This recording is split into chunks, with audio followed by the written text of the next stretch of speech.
Good evening, good evening.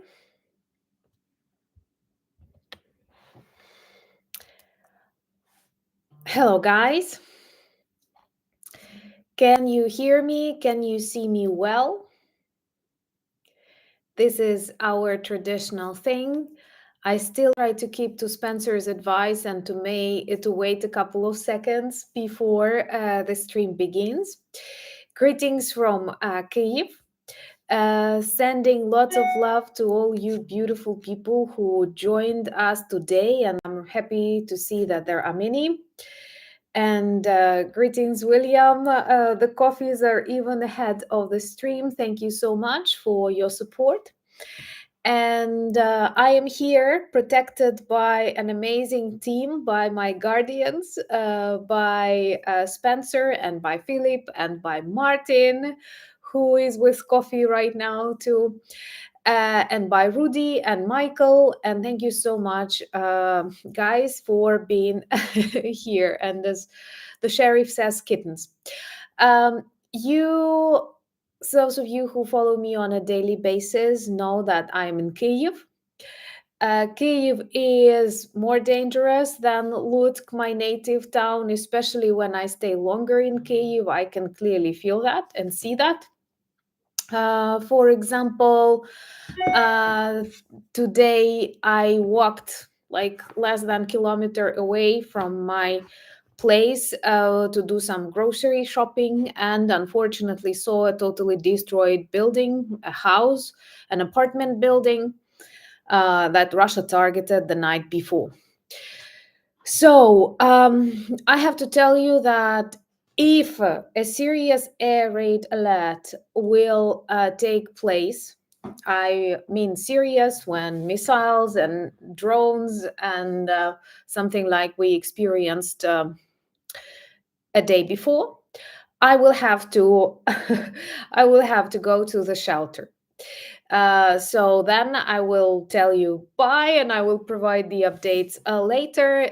Usually in Lutsk, I am more like neutral towards air raid alerts, and we're also attacked there, but not that much. So if I know that like a serious air raid alert is happening here, I will let you know, and you will meet me later. Just for the sake of meeting me later, I will have to go just like downstairs or something like that.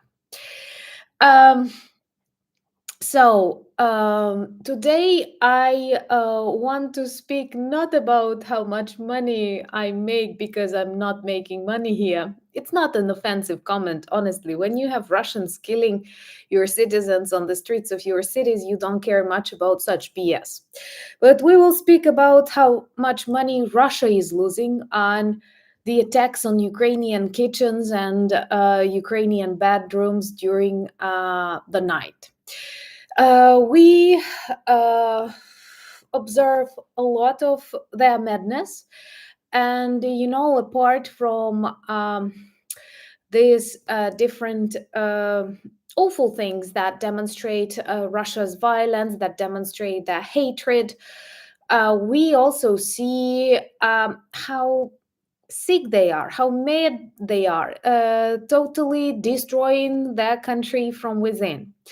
And that's exactly what we will dedicate our conversation to today. Another thing that you may want to ask me some questions, and I feel that we should give more space to this during our conversations, because there are lots of questions that you may have, and I'd be happy to answer them really quickly. Before I send special greetings to the kittens watching us, I know kittens are watching too. So, you may see that the background and the light looks a little bit theatrical behind me. That's because we have a planned electricity outage in Kyiv. So I don't have electricity now, but I have internet, I have light, I have my computer, because I'm a Ukrainian who is determined to win this war just as millions of my countrymen. How do we do that? If that's of interest to you, all of us have EcoFlows or something like that. If you have a fiber optics internet, then it works without electricity. You just have to connect it to that EcoFlow. Then you may have a lamp that you are using. Plus, everything is fully like scheduled. This is what I like about Kyiv, because in Lutsk, electricity outages are very rare. And if they happen, they often happen unpredictably. Just like you are doing something, for example, you're having an interview, you're talking about something, and the light is out. And even if they warn you, they say send you the hours, they may not follow these hours. And at Kyiv, it's very, very different. We have a schedule. We have a mobile app that is known as Digital Kyiv. And thank you so much, Nail. And maybe I will try and fix a little bit the light so that it will look a little bit more like natural. I don't know if you prefer this kind of light. I do. Greetings, Nail. And with this schedule, you can more or less plan the day. I'm not saying it's super comfortable, but when you know that you have to share some of electricity, that you have to give people time to restore everything, plus you have to understand that Kyiv is a 4 or 5 million people city that consumes a lot. There are lots of like underground stations and other things that need that need a lot of electricity. And once again, if it's planned and you can, for example, today I knew that I won't have electricity from 6 p.m. to 10 p.m. I simply prepared for our stream, and I even have a hot tea with me. So that's the demonstration of how adaptable Ukrainians are. I'm not saying it's great, but it's not devastating, because sometimes I feel that people observing what Russia does to Ukraine from outside are more, like depressed and demotivated and prepared to surrender than any Ukrainian, like even a Ukrainian child. So we need to be strong, because there are very loud signals that Russia is in great trouble. And it is multiplied by the fact that Putin is not adequate. He does not read the situation properly, and he does not act as he should. He pretends that everything is fine, because that's the classical approach in Russia whenever something bad happens. Thank you so much to Balkane, and happy to see you. Thank you. So many good people strengthened by your powers.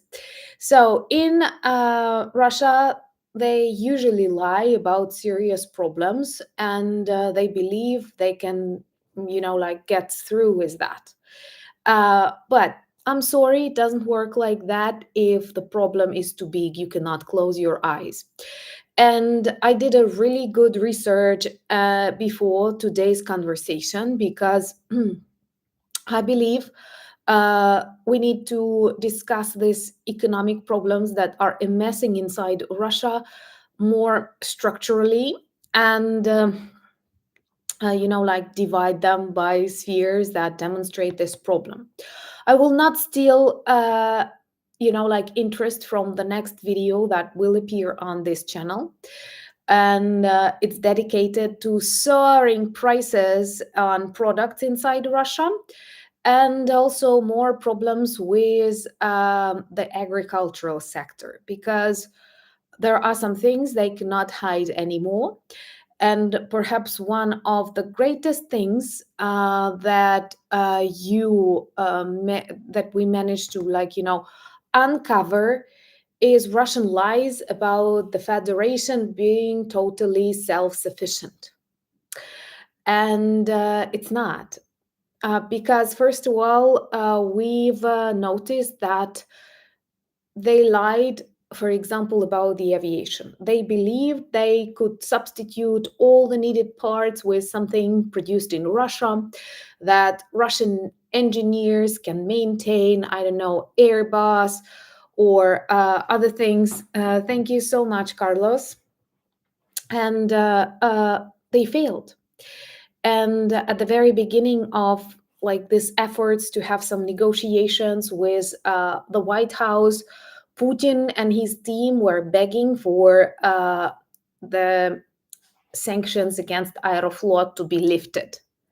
It didn't work out. There are some loops with Bel Air, which is the Belarus aviation company, and we all know that Belarus is silently annexed by the Russian Federation, but their civilian aviation is destroyed. Actually, it's good because thus they are protected from flying in the Russian airspace, which is a dangerous space, filled with dozens, well, actually thousands of Ukrainian drones that hurry on important missions to legitimate targets. But they believed they could, substitute everything, and then they failed. So Russia is not self-sufficient. Being the largest country in the world, the heir of the USSR, which Putin traditionally described, as a something like a Silicon Valley. Thank you so much, Michael. And love to all of your beautiful oblasts and regions watching us from. And I'm sure that some good people have already reminded you to like this video so that at least we have an equal number of those who are watching and those who are liking. That would be very sweet. So, aviation, number one. Then it turns out that after the visits of Ukrainian drones and the destruction of their oil refineries, they cannot repair them. And a lot of Russia's sea terminals, for example, sea oil terminals, for example, in Tuapse, in Novorossiysk, now do not work. And the explosions, the destructions took place there long ago. They desperately need to restore, the exports from that locations because, for example, in Novorossiysk, 25% of Russia's seaborne oil is usually transported, which makes like 8% of Russia's oil export. And it seems to me that close to 2% of world export. And it's not working because like Ukrainian Neptunes, Ukrainian drones landed there. But they cannot repair it with the parts produced in Russia. All because they, invested that they invested a lot of money in the upgrade of their oil refining facilities, plants, depots. Why? Because that's what traditionally brought the Kremlin money. Thank you so much, Oms, and greetings to you. So, with all this money invested in the better equipment, in better technologies, they had to buy them from either the European Union or the United States. Literally admitting that the Russian made parts for these facilities aren't that good. So, approximately before the beginning of the full scale invasion, they did all that. They invested billions and billions of dollars into these new oil refineries that burn so well. And after they are destroyed, they need to reconstruct them, and they don't have like the quality parts for that. Thank you so much, Rudy. And at first, they believed it would be possible to smuggle something from, the European Union or the United States. And unfortunately, they keep doing it. But the numbers of such smuggled maintenance parts is very small. Like literally, you cannot get a lot. It's just like a very risky business. Thank you so much, Trev. And then they thought that maybe they can develop that in Russia. Failed. Then another try Chinese parts and elements, and they also did not work out. So by losing this income internally and by being isolated externally, um, Russia kept pretending maybe for a year or two, and now all of these signals they become more and more vivid. Actually, I hope you follow my new channel. Anna Danilchuk, and my beautiful friends will drop a link. So those of you who don't know about the existence of this channel, thank you so much to Balkane. Thank you. So those of you who don't know, do subscribe, and there we actually discuss how people around Putin, including oligarchs, which they keep calling politicians and businessmen, but they are just like classical mafioso, they realize that the things are getting only worse for Russia, and perhaps like a couple of years ago, it was the time to stop this war. Because, like, literally everything they planned went wrong, and they did not have this money to start such a big war. Again, Russian lies. On the example of the Kremlin, we see how their own propaganda, how their own fakes, how their own, manipulation of numbers and facts play this very dangerous trick with them. It deceives them. Many start believing the lies they were spreading. That's the trick about the lies. That's why actually they are so bad for our life. Like, that's why it's bad to lie to yourself. It's always better to know the truth. I don't remember whose quote that was, but I personally agree with it. And it says, like, you cannot offend someone with the truth. If it's the truth, and even if it's not pleasant, it's better to know it and to act accordingly. And in Russia, thank you so much, Francois. Greetings to France. And if you know that it's the truth and you act correspondingly, you can save the situation, you can change the problem, you can solve the problem. But since the Soviet Union, they kept lying, they kept pretending that everything is fine. Those of you who witnessed the times of the collapse of the USSR may remember that perhaps a couple of months before this, as Putin describes, geopolitical catastrophe, when it was actually a liberation for so many beautiful people. But just before it happened, what did the Kremlin say, the communist Kremlin say? Everything is fine. The USSR is stronger than ever. Come on. Keep lying, keep deceiving yourself, and you will get into this trap. And that's exactly what we witness right now. When the Minister of Finance in Russia is shouting, stagnation is here, recession is here. When the head of the Russian central bank tries to quit for so many times, it's just like she wrote a lot of this, like, letters that I'm asking you to let me go. Putin simply does not accept it because because she is like evil, but she is a professional in what she does. And it's interesting. Thank you so much, Khan, for your support and for becoming a sponsor of the channel and helping more people to join. Thank you. And like, people openly speaking about that. And what's interesting, more and more Russians start going out on protests. We speak about that on Anna from Ukraine. You might have noticed that there are more and more updates coming from different regions of the Russian Federation. And some of these protests are quite visible, especially as for Russia. Again, they are not like, they are not talking about war in Ukraine. They're not talking about war crimes in Ukraine, how illegal that is. That, unfortunately, they do not oppose the war, but they speak about these financial struggles that they now experience because of great spending on this war. And this is very serious because, like, protests are rare in Russia. People, they love, like, suffering. That's a part of the Russian culture or Russian identity.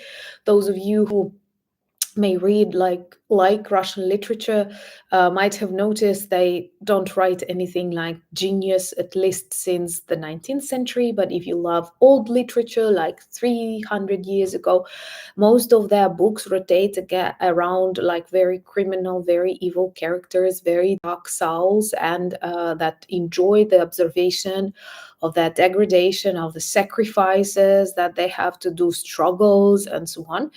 And well, usually they are okay with that. So when we see thousands on the streets speaking about the introduction of new, let's say, taxes or soaring prices, this means it's, something really big, something really problematic for them.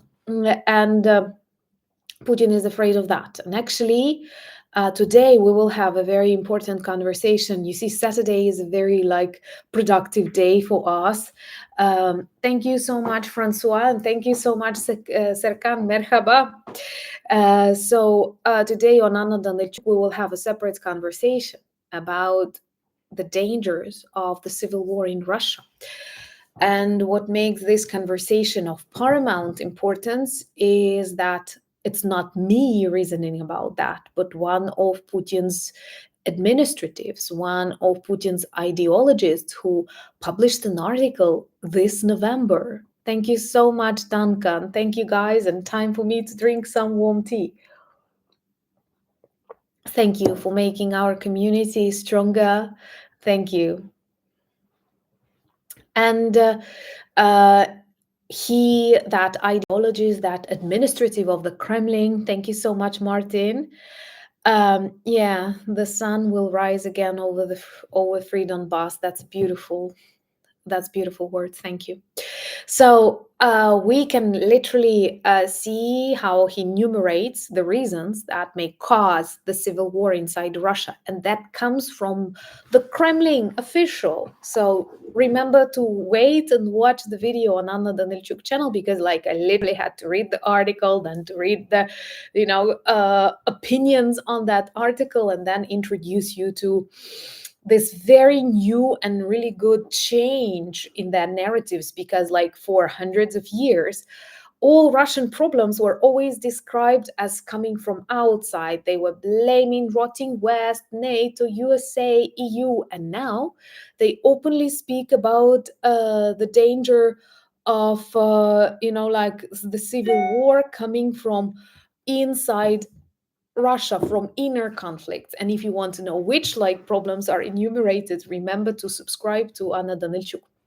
Let's return back to the problems that we enumerate and that were exposed by the failed blitzkrieg, because literally, and maybe some of you who thank you so much, Marcel, for the coffees and support, and maybe some of you are tired of this phrase, but I keep repeating it because I hope you will keep repeating it, and you will remember it, and you will share it with people who still do not remember this, do not understand this, that the GDP of Russia is smaller than the GDP of Italy, is smaller than the GDP of Texas, is smaller than the GDP of California, is smaller than the GDP of Florida. The largest country in the world, the Russian Federation, and compare it to Texas, compare it to California. I know many of you people, I know, I'm sorry, but I will follow the feed because it's also important. This is not a vlog, this is our direct communication, that the specific of this moment. So what's interesting, again, with this fact, many, when I mentioned first that Russia's GDP is smaller than that of California, I had so many people telling me, oh, do not compare anyone or anything to California. That's a very different state. It's just so on and so forth. Of course, I'm not an expert in the US economy and world GDPs, but you do have to understand that we are talking about the largest country in the world, that has so many natural resources it keeps boasting, the country that describes itself as the strongest geopolitical force on the planet, the country that became so arrogant that decided to, undermine the international law, to break the borders, to deny the existence of hundreds of nations, to demonstrate disrespect to literally like everyone and everything, claiming that they are so strong. Why are you strong? What makes you strong? What? The fact that you can live a miserable life and do not, like try and change it. Somehow they think this is strength when it's not. You don't earn money. You don't invent anything. You don't sell anything. You are not competitive. And I think that deep down inside, they know it. They know it. And that's why they are so angry. That's why they are trying to blame everyone for their failures when in reality they should have concentrated on their own really vast territories that don't have enough heat, that don't have enough water or toilets for families. Come on. People who invaded Ukraine and were surprised with the quality of life of our middle class. And so that's what we literally observe, that like not having enough money even for a small war, Putin decided to begin the largest war on the continent in the 21st century, or actually since the Second World War. And he failed. And if he was adequate, I'm not even saying smart, if he was like adequate, he would not continue after the failed blitzkrieg. He would retreat without losing a million men and just like pretend it didn't happen. But he decided like to go all in. First of all, because he needs this war for the survival of his regime. How can he explain the failure? He cannot demonstrate any victories. They wanted to reach the borders of Donetsk and Luhansk regions like by the very first weeks, and here we are, 4 years in this war with a million lost, with billions spent, and like nothing. I've shared in my video that this last attack on Kyiv was really big, one of the biggest, and perhaps the biggest that I experienced. And it was very loud, it was very dangerous, 7 people killed, um, and a lot of apartment buildings destroyed. Like the result of that attack destroyed apartment buildings. And, specifically, unfortunately, in former Soviet countries, there are a lot of old apartment buildings that were built during the Soviet era that are known as Khrushchevkas or Stalinkas after Khrushchev or Stalin, the like leaders of the Communist Party that commissioned the building of this often very cheap, very quickly constructed, very quickly built things. Greetings to Bavaria Oblast. And they were built really quickly. They were built from very cheap materials. I'm talking about Khrushchevkas. And they were supposed to serve like 20 years or something. And like here we are 70 years after they were constructed, or like 50 years after they were constructed. And they are still actively used and inhabited by people. Thank you so much to Balkane. Thank you. Warmest greetings from Kyiv, even without electricity. So, with this kind of buildings, when they are attacked by a Shahed drone or by a missile nearby, they collapse. Teşekkür ederim Serkan. They collapse. And they collapse because they are built. I don't know if that will be a proper word to say, but they are made of panels, like not bricks, but of this like very big I don't know, how do you describe it? We say it Панельні будинки. Uh, so they are built of, like, is that correct? Like panels, just like constructed. It was cheap, it was fast, but prefabricated panels. Yeah, so you see, I'm right in that. And they start they were it was easy to construct them, but when they are targeted or when something explodes nearby, they collapse really quickly, and it's really difficult for people to survive because, like, they are literally crushed by these panels, and that's exactly what happened. Like, less than kilometer from a place I'm talking to you. But I'm not trying, like, to frighten you. What I want to say is that, okay, Russia targeted us with dozens of missiles and hundreds of drones. All of that is expensive. All of that costs a lot. And thank you so much, Pat. Greetings to you. Always happy to know that you're watching. Uh, okay, they destroyed an apartment, a 5-story apartment building, a 9-story apartment building, and they hit a 25-story apartment building. The flats burned out, some stores destroyed, people killed, some people in the hospitals. What's the effect? Let's just forget about, like, this human qualities. Let's speak, like, I don't know, military robots. What are the results of such attacks? What does it give Putin? Does it make him closer to a victory? No. Like, literally, that's nothing. That's not a military production site. That's not an arsenal. That's not something that paralyzes our defense. It's just evil, pure terrorism, I agree. But yeah, attacks on kitchens and bedrooms, that's exactly what they do. So it's not the strategy of victory. That's just anger that they cannot win, anger that they do not move as they want. They constantly underestimate Ukraine, undermine everything, but they keep failing. Blitzkrieg failed. Uh, the occupation of Donetsk, Luhansk regions failed. Everything failed. With all the resources, with all the efforts, with a million soldiers lost.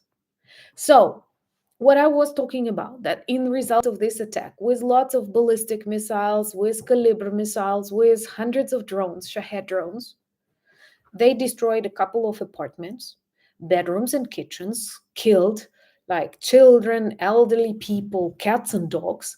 That's awful and cruel, but they spent, I think, $1 billion on that. So, literally, Putin spends $1 billion a night to kill a Ukrainian family.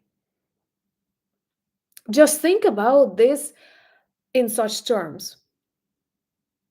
They use expensive missiles that were designed for the destruction. As Kaulan recently said, it was a very interesting and very vivid example that actually most of these Kalibr missiles, X missiles, Kinjals, they are developed for the battlefield environment. They are developed for the destruction of arsenals, for the destruction of, like, groups of tanks, big ships.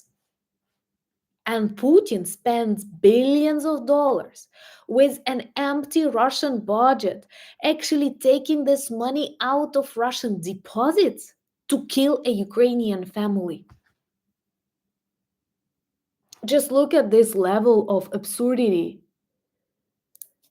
Just what? Like, it's very wrong to reason in terms of money or cost when we talk about precious human lives. But I've received a notification that in 25 minutes the light will return to the apartment. And I kind of like it because they write it in a beautiful way. Not like we turn on the electricity, but they tell the light returns back to your home, to your home. That's beautiful. So Uh, People, just think about millions and millions, billions and billions. To Balkane, you're spoiling us. Thank you so much.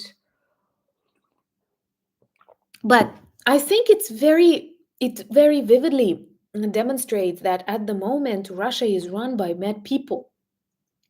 That is unbelievably high price for a low key violence.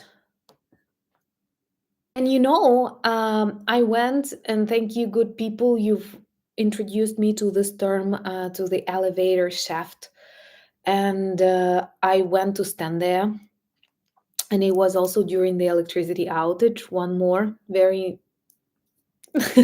complicating thing, a complicated thing, because, like, if you need to run in darkness, it's not very comfortable. But I was standing and I was like, what do you do? You cannot, like, when you tell me, oh, you must be terrified, how are you holding on?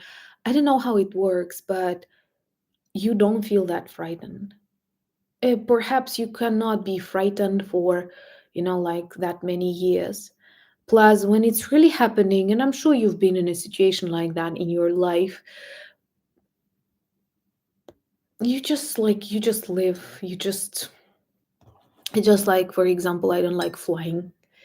And what do I do? I was surprised, like, I don't like flying, but I fly because I need to.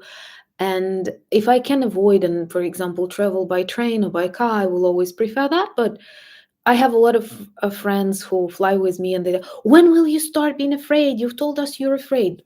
What do you want? Why do you think I'm going to be, uh, like, no, I'm just like dissatisfied. I have some thoughts in my head, but I'm not acting weird. So the same is during attacks.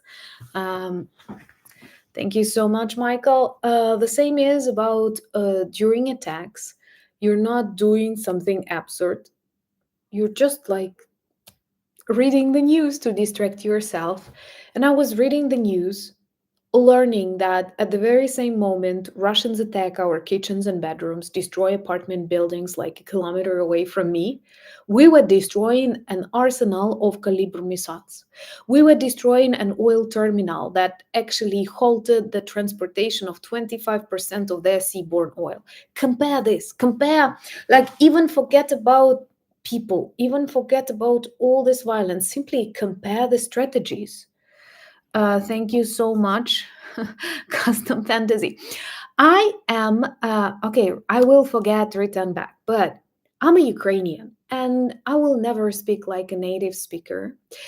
And sometimes I want to even, like, preserve some of my Ukrainian vibes, because I have Russian trolls sometimes telling me, well, you're sitting somewhere in Canada speaking to us, when I'm not. So please don't be irritated with that, like, return back, okay? And there are so many things that people, like, forget about when they think about Russia and Ukraine war, instead of simply comparing. Like, I'm not even reminding you that it was Russia that broke the international law, that broke their borders. And, it's so weird that you still need to remind that. But this one night, this one example demonstrates it all. Like, targeting sleeping people in their homes, or destroying arsenals of missiles that otherwise would be destroyed. Thank you so much, Spencer, for your support, and thank you, Serkan, for so many sponsorships for our community. Thank you. And thank you so much for prizing my English. But, well, you have to understand, from one point of view, I love learning, but sometimes when the idea leads me, I will keep making mistakes. And by the way, uh, it is like here in the European Union, even. By the way, my postdoc uh, is about the English in the European Union. And in the European Union, people work from different countries for whom English is the second language, but they use it actively. It may be their first working language. And they, and they make mistakes that they bring these mistakes from their national languages. And then slowly, that's how the light returns. Have you heard like everything turned on? That's how it works. So you witnessed the miracle of the light returning back. uh, Greetings to Wales. I'm really happy that you joined us for the first time. It's really great. Yeah, lights on. Let the light be. Thank you so much, Rudy. And yeah, light has returned back home. So anyway, with this, like I spoke about Euro English. And so these people who come from different languages and use English as their first language, they bring mistakes. And then these mistakes during the decades of active usage are getting into official documents, and they become something like standardized, and they become the new norm. This is exactly how the American English appeared, because perhaps at first the mistakes you were making, like not the mistakes, but the different language, the different words, the different spelling that you used, were treated by, let's say, London as a mistake. And then it developed into the variation, into the variant of the English language, and became American English, then Canadian English, Australian English, Indian English, and so on and so forth. Now people are talking about the EU English. I know many will say no, some will say yes, but for example, and that may kill some of you good grammar controllers, they have informations in plural. In lots of EU documents, they have informations. We received informations proving something. Just imagine. And that's on the official papers of the EU Commission or EU Parliament. So, because the language is alive. But once again, I do agree, like, it's good to learn, it's good to improve. But sometimes when you are driven by the information that you want to share, you are driven by the information that you want to share. But what personally makes me very interested, yeah, you had a bit of my English teacher lesson, the variations of English. That's the thing. And you know, an interesting thing. There is one thing that I disagreed on with Timothy Snyder, who's a great historian who knows a lot about Ukraine, but he often spoke about the need to, like, fix Russian Ukrainian, like American English, Ukrainian Russian, Ukrainian Russian. It doesn't exist. You have to be a Ukrainian to know that American English exists, Australian English exists. Ukrainian Russian does not exist, because Russia has always been very controlling over the usage of its language. And it was not like the saying that you left the empire and build your independence. It was impossible to leave the empire, and it was Russifying everyone, according to this Snyder's. So his idea that we could actually create an institute of the Ukrainian Russian is wrong, because there is no Ukrainian Russian. There are no variations. There are no grammar differences. Maybe there are a couple of like words that were actively used, but we're talking about 10 or 15. We're not talking about hundreds. There is no difference in spelling. There is literally nothing, because Russians never like that. For them, if you're using the language, you are Russian. That's one of the great difference that many people forget about when, for example, that Witkoff was talking about, but Donbass people are Russian speaking, that's why you need to return them to Russia. I am sorry. Do we need to return the United States to England because they are English speaking? No, that's absurd. you use that language, but it is already like your language, it's different. And with Russia it never worked like that. With Russia it was always Russian. There is no Ukrainian Russian. I can like prove that like 1,000,000%. And I think that such ideas, thank you so much, Chris, thank you for buying me coffees, such ideas like they have to be given like to Ukrainians. If we're saying this doesn't exist, this doesn't exist. Thank you so much to Balkane. uh, what makes it very interesting is like when we're talking about this collapse stagflation, you will watch a video about prices soaring, so I will not be a spoiler to myself. But they run out of money that they paid to Russia's war criminals who joined the army. Please understand that these Russian soldiers on Ukrainian territories aren't standing for any ideology, aren't standing for anything. They are here to kill, rape, loot, and earn money. Many of them come from very depressing backgrounds and will return to that depressing backgrounds or grounds. And I'm being sarcastic here. And with all that, they perhaps for the first time in their life started receiving some money. Thank you so much, Rudy. Started receiving some money, some salaries. And at the beginning of the so-called special military operation, the Kremlin did pay a lot. They could earn like dozens of thousands of dollars, and for them it's insane because the salary in Russia is really small. And I'm sure that many of these people, they are like prisoners, or they are people who never worked. Anyway, and for them it was like unbelievable wealth.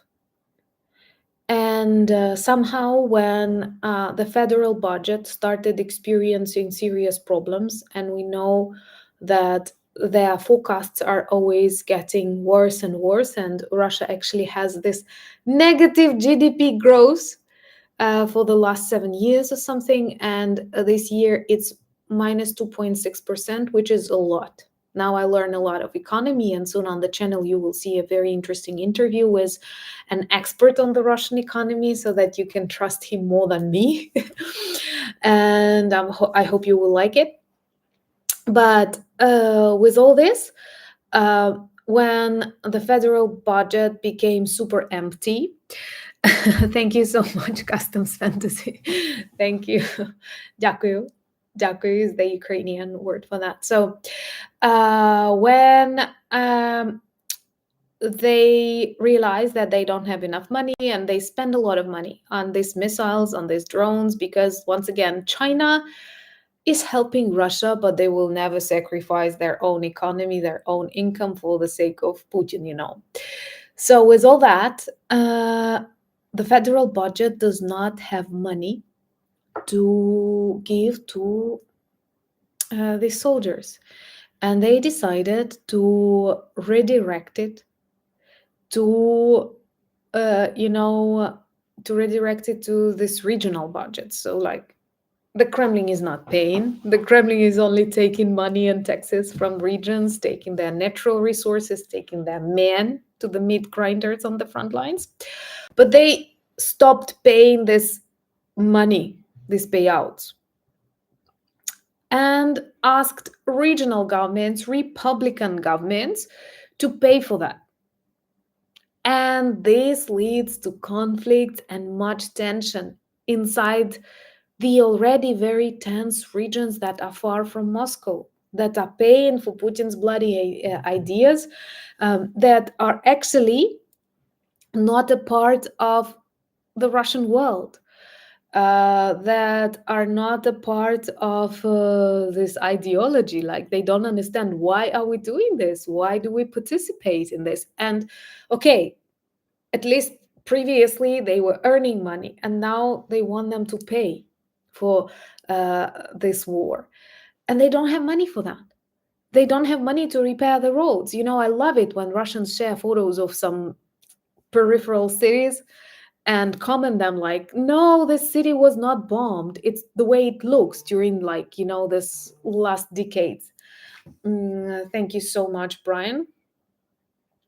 And so this looks really crazy. And thank you so much, Martin. Thank you.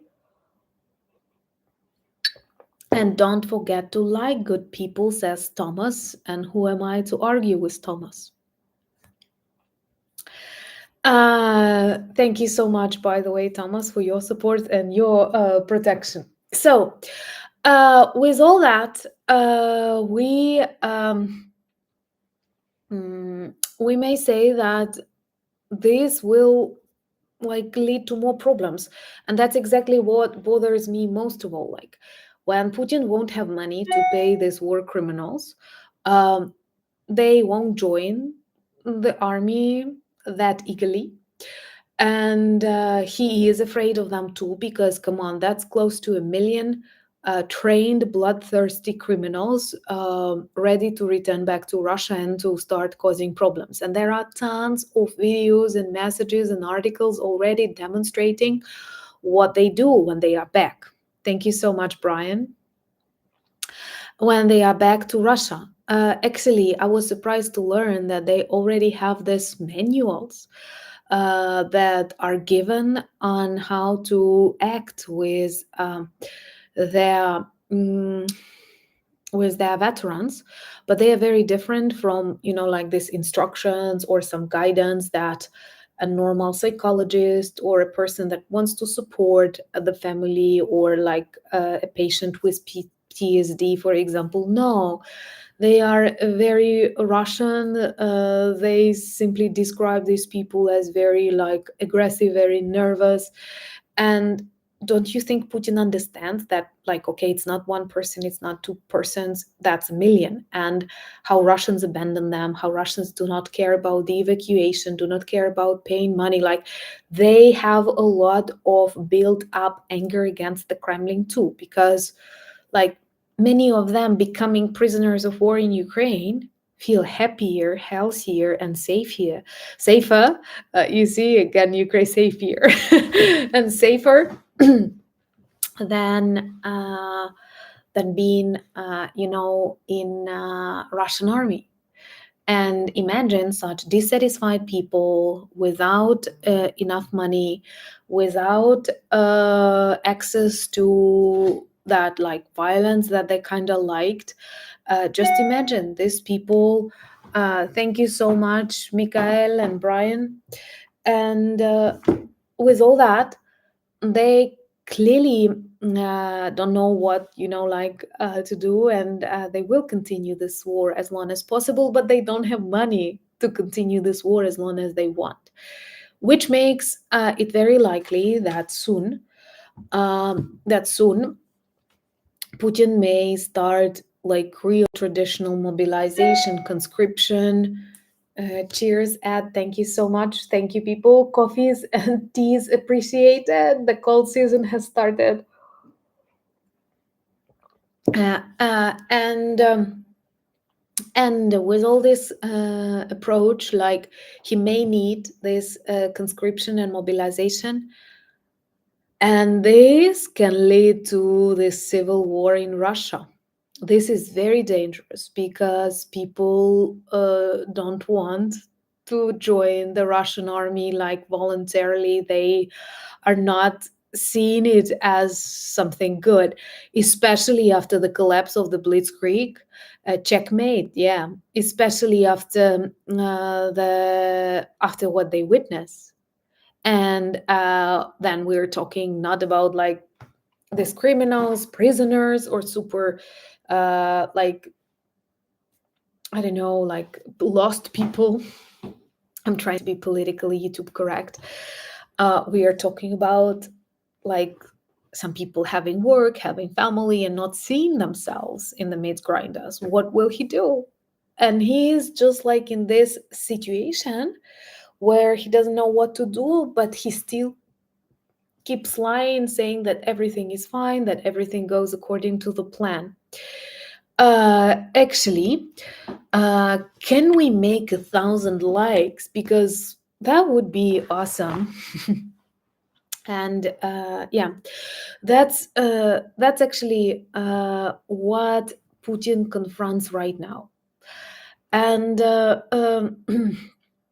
one of the interesting things is these new economic sanctions from the White House. We were waiting for so long, and finally they imposed them against Rosneft and against Lukoil.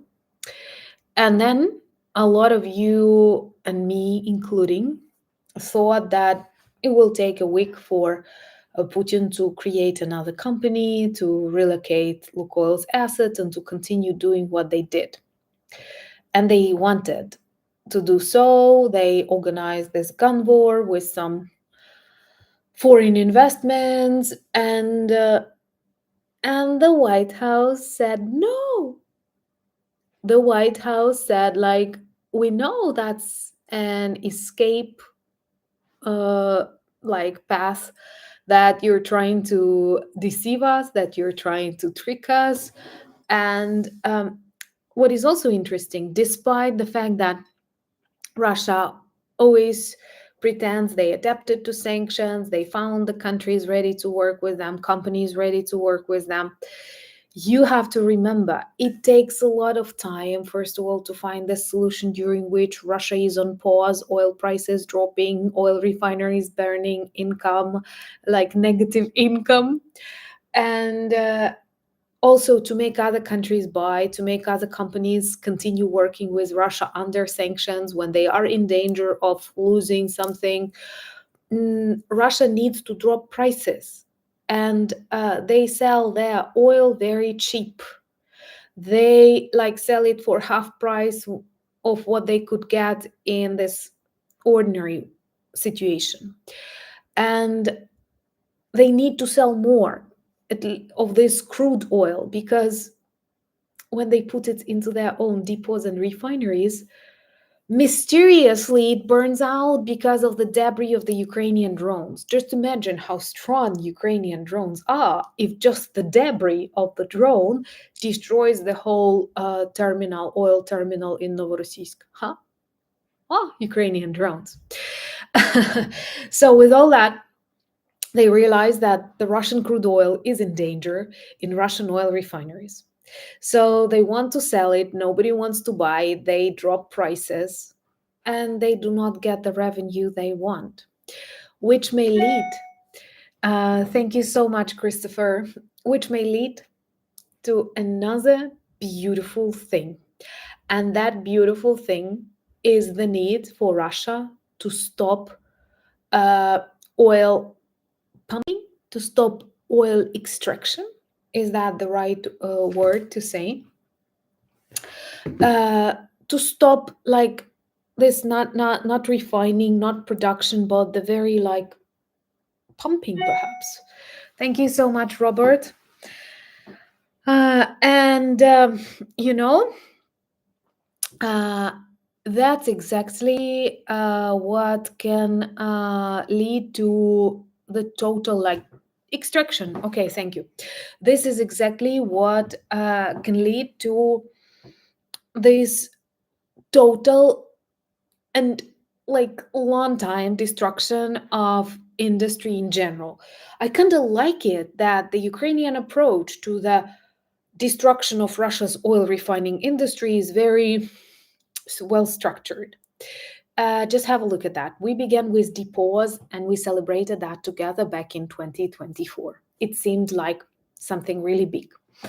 Then we continued with oil refineries, and now 40% of them are down. And thumbs up for that. If you don't like this stream, that's okay, but you have to like the information that 40% of Russia's bloody war machine supplier is out. So, oil refineries, then we started downing these oil refineries on a regional perspective. So, there are huge pieces of this vast Russian territory that do not have access to oil products and gas products and so on. And then After the destruction of depots and refineries came the attacks on the Russian export system. Ports, oil terminals in Tuapse, in Novorossiysk, in Ust-Luga. That's a lot, plus Ukrainian Neptunes and Ukrainian drones, or debris of Ukrainian drones, destroy these strategic seaports for the export located in the Baltics or Ust-Luga, or located on the Black Sea, the ones that are very actively involved in the supply of the Russian shadow fleet or with export. So pipelines like Druzhba. So this is serious. So we have depots, then refineries, then export system. And now we are heading to destroy the pumping, the extraction, because they have nowhere to hide the extracted crude oil from the drones, from the fires, from the detonations. They failed to protect them with all the efforts. Trust me, they put all the effort in that and they cannot do nothing. They cannot stop it. That they cannot stop it. There were times when our allies tried to stop Ukraine. I'm sure you remember those periods when we are restricted and no fires on Russian oil refineries. That means we are restricted, and that's not just. Now we're doing the job and they cannot do anything to protect their oil refineries, exposing the vulnerability. I'm sure people in China, people in the US, people in African countries, Asian countries see that. They understand Putin says one, but when he needs to protect his money, he cannot. And, with, yeah, I like it. Ukraine makes the best drone debris. We do. I don't mind. We'll beat debris, even if it's just like a sparrow destroying all that. I don't mind. I don't care. Even if it's Russians destroying Russian oil refineries or as they destroy Russian bombers, I'm okay with that. And, so we see that with no ability to protect the extracted crude oil, they might need to freeze the pumping in many places. Transneft spoke about that. Lukoil spoke about that. And if it happens, that's the death for the industry because of the way that this industry is organized. It's super important to keep these wells active. And a similar situation was in Venezuela after Hugo Chavez and Maduro, and they nationalized it. Then sanctions hit them, and they had to close the oil refining industry, which brought a lot of money to Venezuela. And now they have nothing. Like, that's an example how a bad government can ruin a country with good prospects. So so what's interesting is that this is what they already speak about in Russia. I wouldn't be surprised if some of these pumping wells are already off.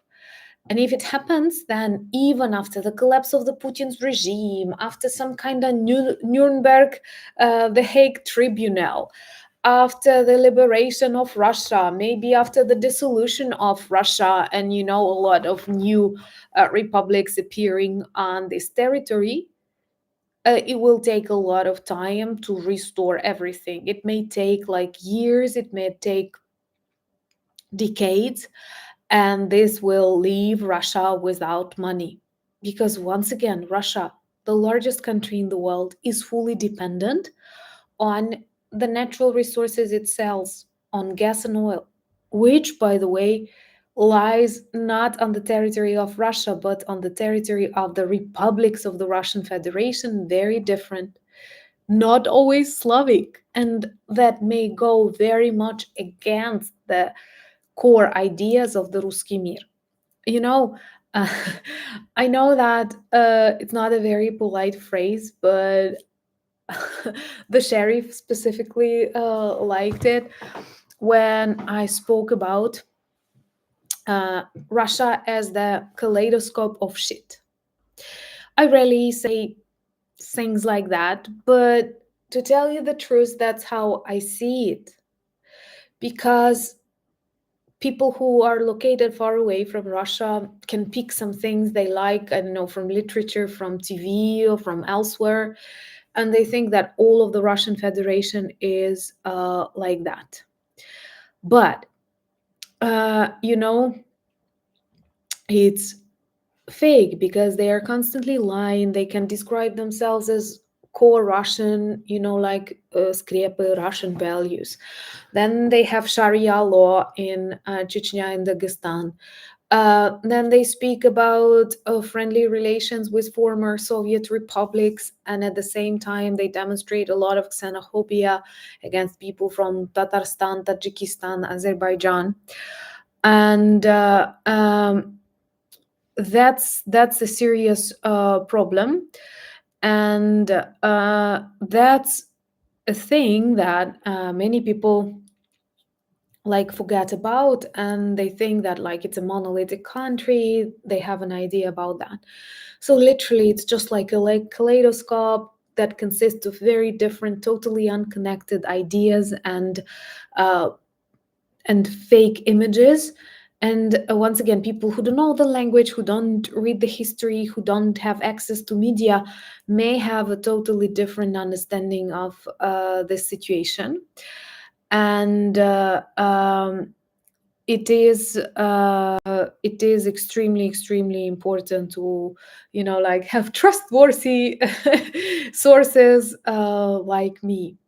And here I need to remind you that we have a merch shop, and I'm talking about that just because the holiday season is coming and the new winter collection is slowly appearing.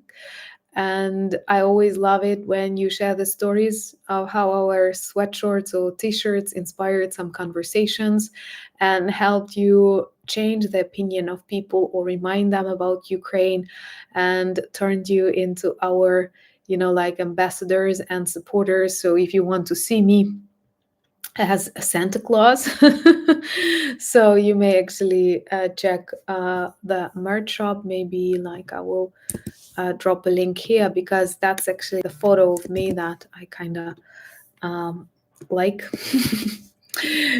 So you can check, like if you don't want anything, at least you can check the uh, photo of me as Santa. Thank you so much, Peter, for your continued support and for very wise words that always add more confidence. Thank you so much, Serkan. And I guess I need to learn more Turkish words to thank you because I only know teşekkür ederim. And I did have an intention to study Turkish when I was like at school, and I've told you that I had a crush on Tarkan. So anyway, thank you so much, and let's make 1,000 likes. That would be amazing. And thank you so much, Trev, and stay safe. That's also important because we are a community that can change a lot. And thank you so much, Paul. What's important is that you watch, that you share, that you speak the truth, that you want to know the truth when it's comfortable, when it's uncomfortable. That is a very precious and unfortunately rare quality nowadays. And do remember that on this channel there will be one more vlog, which I consider very interesting and fresh, with a bit of different perspective on what's happening inside Russia retail sphere, with their food prices, with clothing and footwear. So do check it in an hour or less. And of course, Anna Danilchuk, where we will speak about the fear of the civil war in Russia that spreads among the Kremlin supporters. And that's a tremendous change. We need 7 more likes. I won't let you go until we have 1,000. Also follow me on X, Instagram, Blue Sky, Threads, Discord. I always drop these links in the description of the video. And remember that I never invite you to chat. I never invite you to, participate in lotteries or communicate with me on Telegram or WhatsApp. I don't have time for that, and I enjoy our open, direct communication here on Anna from Ukraine or on Anna Danilchuk community. Thank you so much to Volcane. Have an amazing day. Thank you for spending some time with me. Thank you for TGens. Thank you for strengthening that community, making us more visible. Always share the videos when you share my opinion. This helps promote them and speak the truth. Because honestly, I believe people need to listen to people from Ukraine, in Ukraine, if they want to know the truth. Love you very much. Thank you, my guardians, for your support, and Spencer and Martin and Michael and Philip and Rudy and Thomas. Thank you once again. And united we stand. Slava Ukraini!